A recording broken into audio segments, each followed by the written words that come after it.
So this morning is about Palm Sunday. How many of you know what Palm Sunday is about? Yeah, two of us. I had to look it up too. We've talked about Palm Sunday our whole life, but what is the story behind it? And Palm Sunday, of course, was the week before the crucifixion when Jesus went into Jerusalem. And he was highly sought after and welcomed as he went in to Jerusalem that Sunday. He had just done the Sermon on the Mount. He had just fed the 5,000. He had raised Lazarus from the dead. And he was a pretty popular guy. They were pretty impressed with him. So they, as the tradition was, put down palm fronds and their coats, which had been a long tradition, in front of him as he went into Jerusalem. The theologians tell us that the symbolism in this particular Sunday and what transpired there was prophesied in the Old Testament, in Zechariah, in the book of Zechariah, 520 years before Jesus was born. They were always looking for and waiting for the Messiah. And so they felt now that this was their Messiah.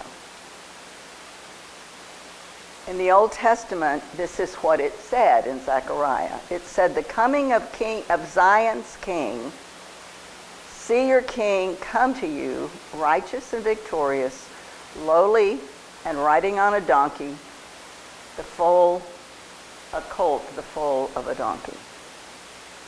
So when Jesus chose this way to enter into Jerusalem, it suggests that Jesus was declaring that he was the King of Israel, and the donkey showed him in humility and love. This, of course, angered the Sanhedrin. The Sanhedrin were the Jewish judicial administrative body, and he had angered them a long time before. But this was just really too much this particular day. The Sanhedrin was composed of local elites, including members of the high priestly families, the scribes, which were the religious experts, and the lay leaders. So according to the Gospels, Matthew, Mark, Luke, and John in the New Testament, Jesus rode a donkey into Jerusalem, and the celebrating people there laid down their cloaks and small branches of palm trees. How many got a palm leaf this morning? Yeah. Thank you, Lulu, for bringing the palm leaves. Yes. So that was tradition, to lay those down in front of someone of an honor, of importance.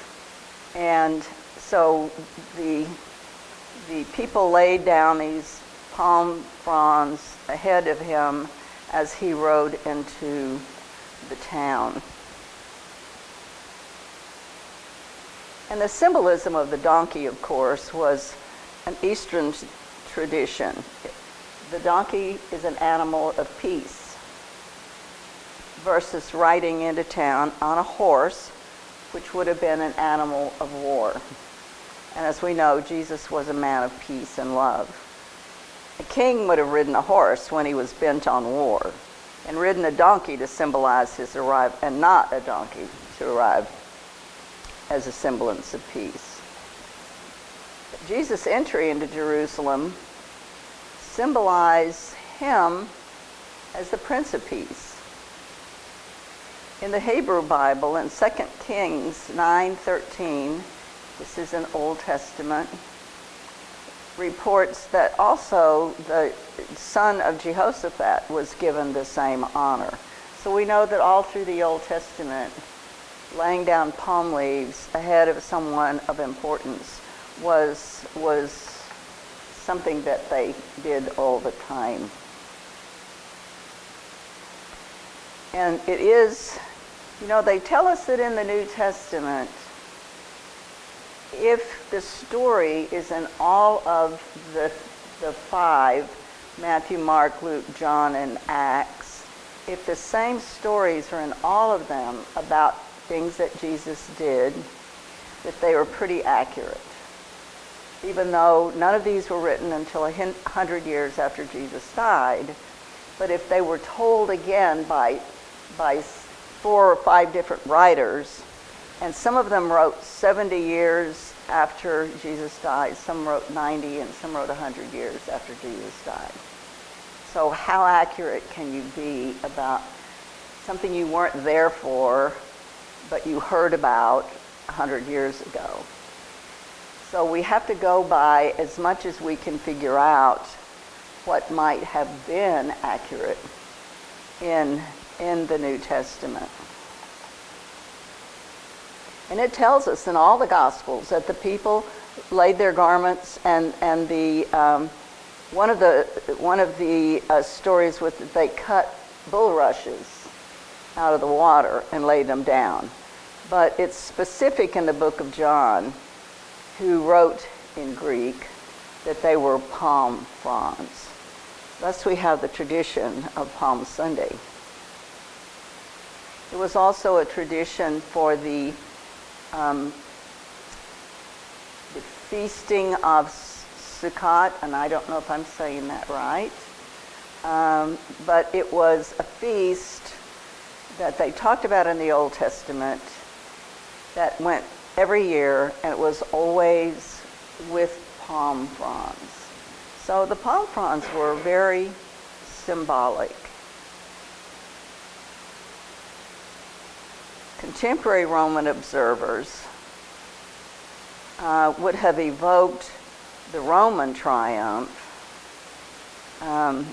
by laying down something else, like arms, and the peace would not have been in their idea. But when these people would have these big feasts and these big celebrations, they would even embroider palm fronds on their jackets and on their togas.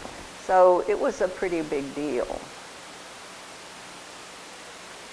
The letters of Paul refer to Jesus as triumphing as he goes into Jerusalem.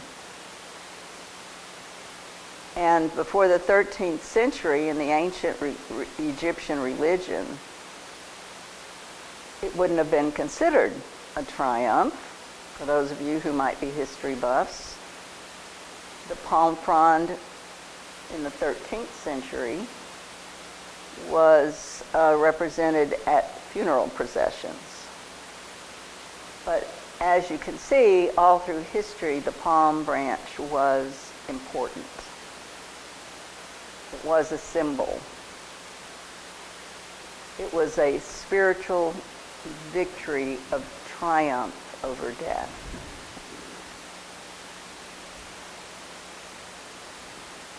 All of this symbolism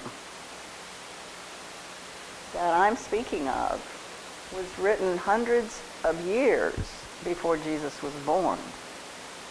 But they were always expecting the Messiah. But all of the 520 years before Jesus was born, these stories had been put into their Gospels.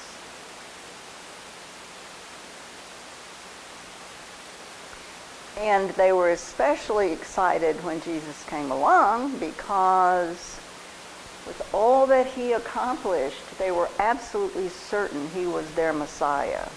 He was there to save them.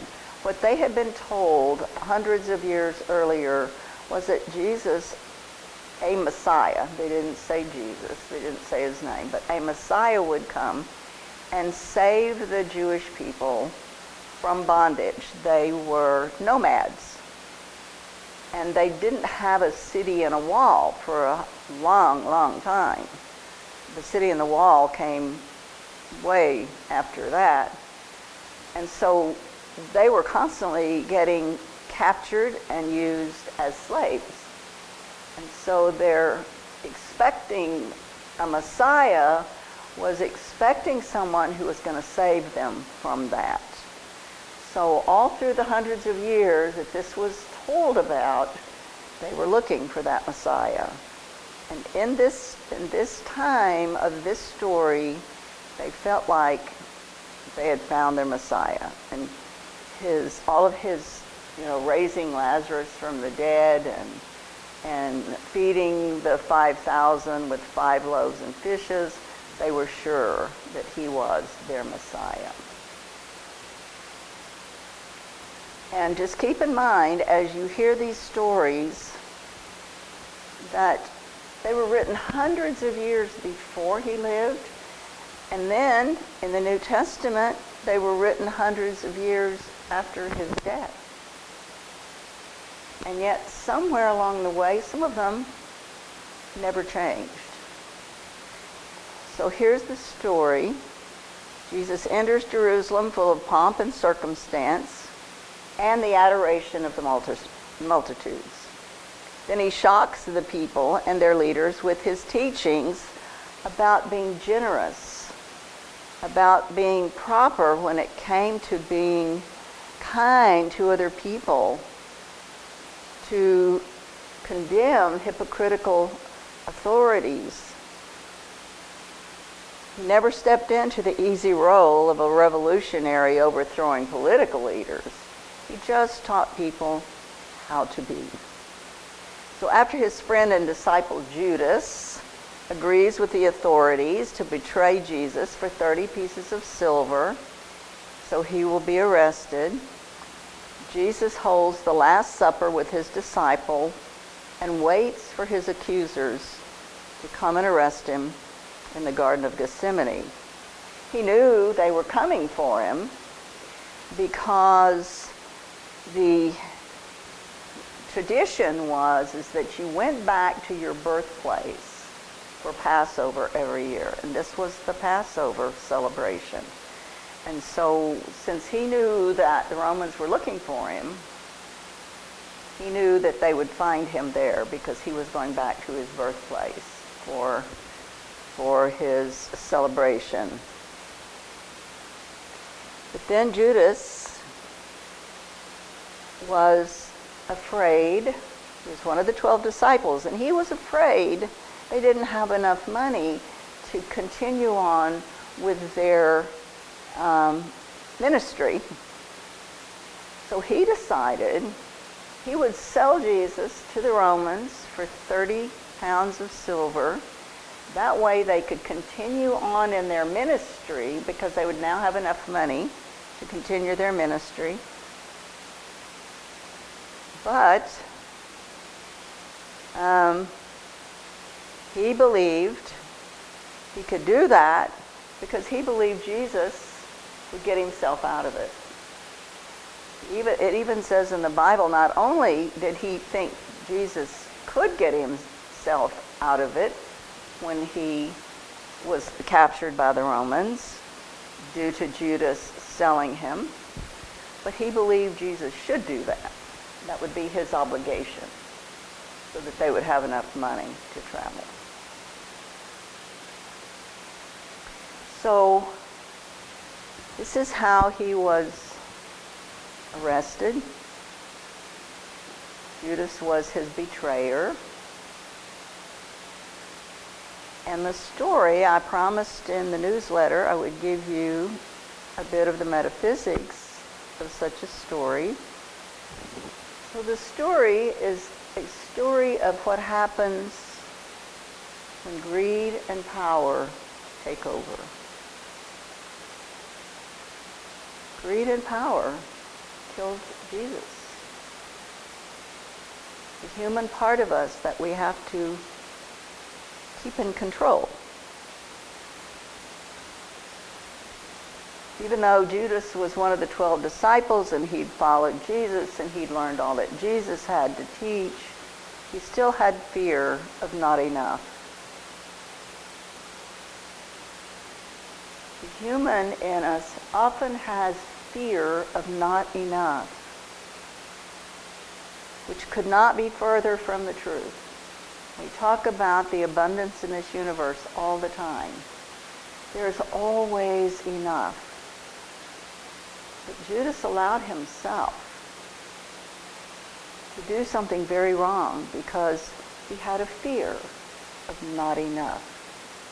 He was willing to betray his beloved Jesus and the work that they were doing because he got into fear of not enough. And a belief that Jesus and his power could get him all out of it. And then we have the Roman soldiers who were looking for Jesus because they could not risk Jesus being such a powerful leader with such a huge following. They couldn't let him live. They couldn't let such a powerful man live. So what do we have? We have not enough, and we have power. Does that remind anybody of how it is today in our world? Think about it. So not enough and not having power will make us do things that we might not otherwise do. And the Hebrew rabbis and scribes and Pharisees couldn't tolerate Jesus having power either because he was teaching people to break the laws of the Sabbath and say that if someone was in need on a Sunday, they'll take care of it. And they just could not have that. They were a religion of laws, and you did not break those laws. So even the Jewish Sanhedrin, this was a Sanhedrin, conspired to have Jesus killed. He cited the kindness of the Good Samaritan to them. He told them about the Good Samaritan. They didn't like Samaritans. Samaritans were not popular with the Hebrews. In fact, they would walk around Samaria rather than walk through it because they didn't think they should breathe the air of the Samaritans. So Jesus told them the story of the Good Samaritan who on the Sabbath took the man out of the ditch because he had been robbed and he was bleeding and he was dying. And it was the Sabbath, and he picked him up and put him on his donkey and took him to a hotel and paid for him to be made well. And that was too much for the Jewish Sanhedrin. They just couldn't tolerate him telling a story, first of all, about a Samaritan, and second of all, that Samaritan was going to do something that broke the Jewish laws on Sunday. But Jesus was fearless. He taught what he believed. He lived what he believed. What he believed, he did, teaching that through his actions. And he knew his time was limited. But he also knew that the most important part of his teaching was to take care of one another. That hasn't changed today. Our job is to take care of one another and to love everyone and to remember that everyone is a child of God. We were all created by the same Creator. That's all we need to know. It's so easy. Just love people the way you want to be loved. Wouldn't that be awesome if we could all remember to do that? So Palm Sunday really is a lesson for you and me. That we stand, even when we're in fear, for what we believe in, what we stand for, what we've been taught. I'm a little bit, I hate to get on this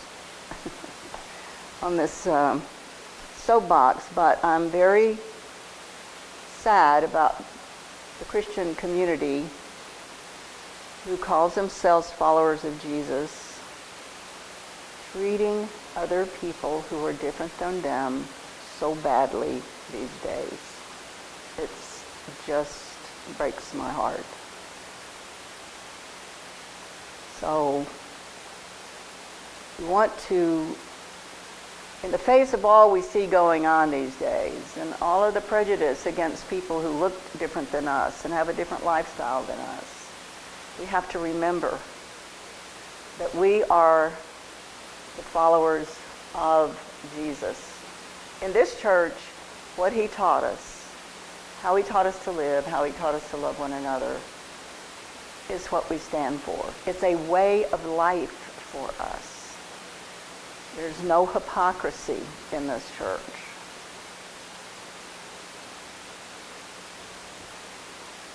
Just remember, he was always teaching love and kindness.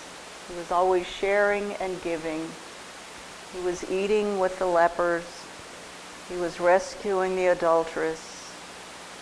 He was doing things on the Sabbath that helped another person. He is our way-shower. He is our teacher. And when we're tempted to have fear make us do crazy things, remember, on this scale of energy, fear is way low on our energetic scale, and love is way up here. So today's lesson is about living from love no matter what. No matter what others are doing or saying, ask yourself, what would Jesus do? And you can never go wrong.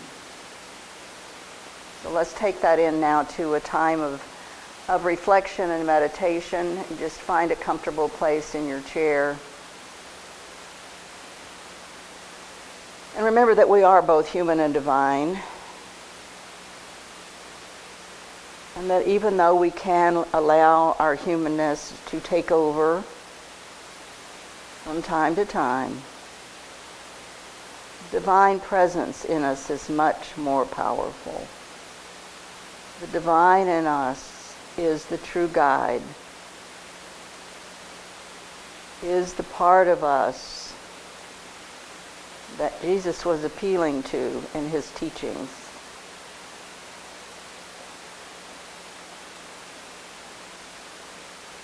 In this church, we honor both the human and the divine in each and every person.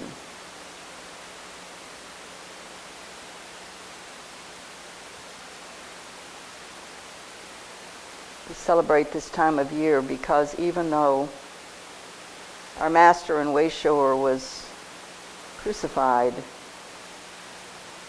we have to honor his bravery and his boldness to do what he believed was right.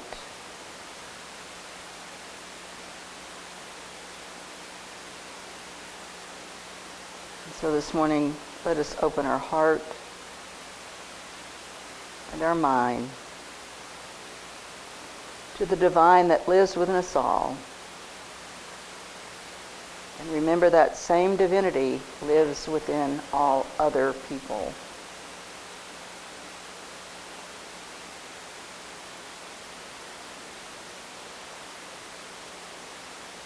We honor both, the human and the divine, never forgetting that the divine in us is far, far more powerful.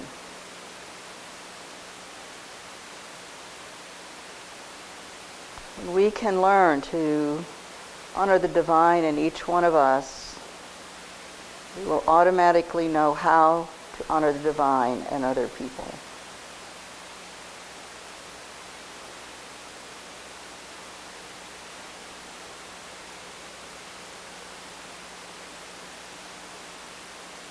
So if there's some place in your heart where maybe you've forgotten that we're all one, just remind yourself again. Each one of us was born by the same Creator, the same heart, the same mind, the same divinity is within us all.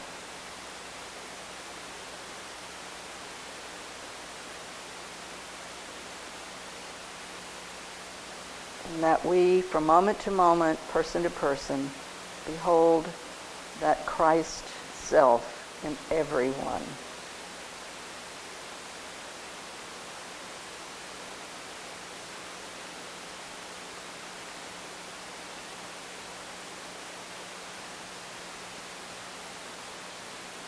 So give thanks for who you are and who you were created to be as we move into this week leading up to Easter Sunday. The sacrifice is made by one man who believes strongly that we are all one. For this we give thanks, and so it is. Amen.